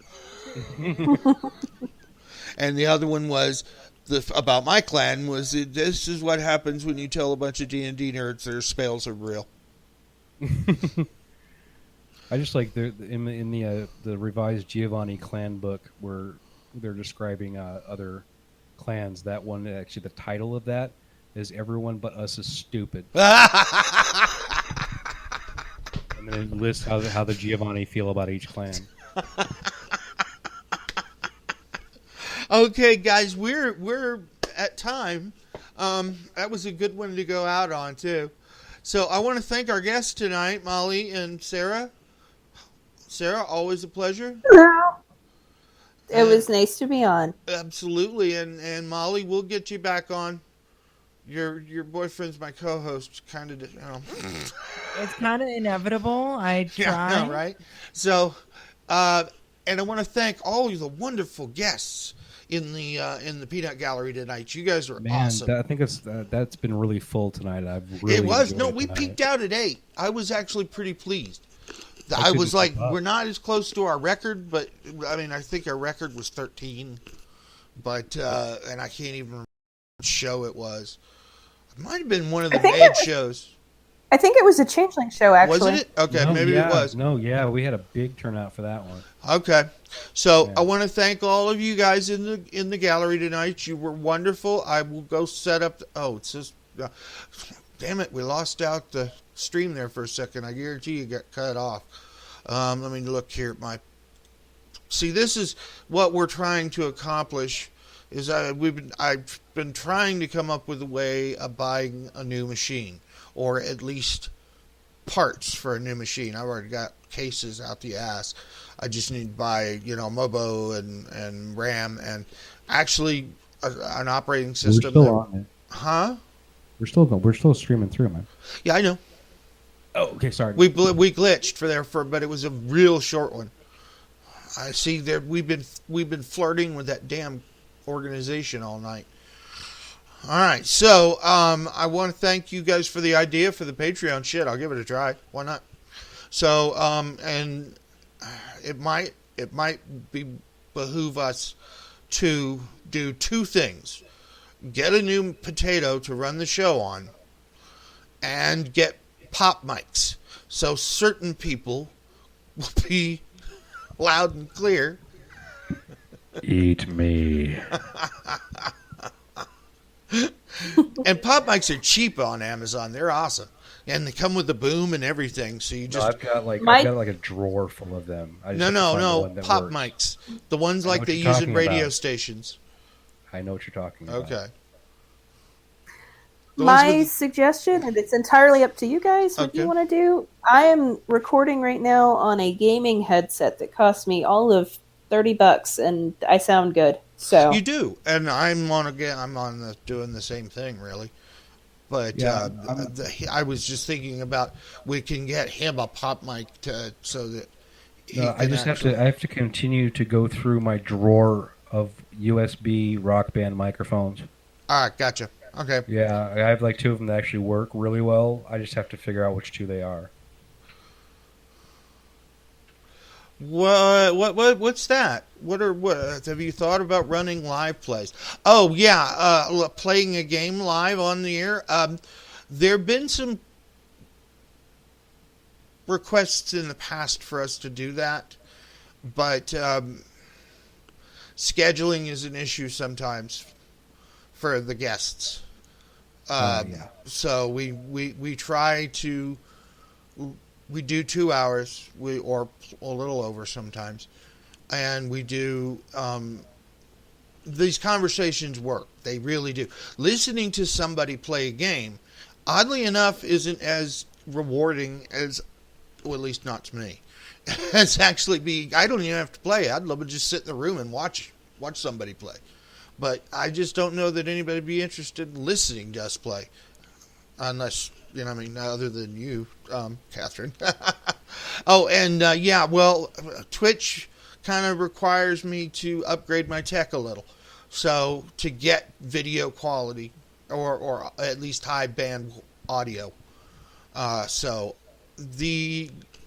I said, thank you guys for being here. You're wonderful folks. I will be posting the Patreon, and if I do decide to do a GoFundMe, I'll post that to the TT page. So, again, I want to thank our guests, Sarah and Molly. Y'all have been awesome. thank you for having us. Thank you. And, of course, my wonderful co-host, Brother Eric. Thank you so much, and I'll see you in a couple weeks. Absolutely. Oh, I guarantee you we'll be talking between now and then because we got to come up with some guests for the next show. And I'm going to have to make some scheduling changes. So, No problem. all right, guys. Thank you again. Good night.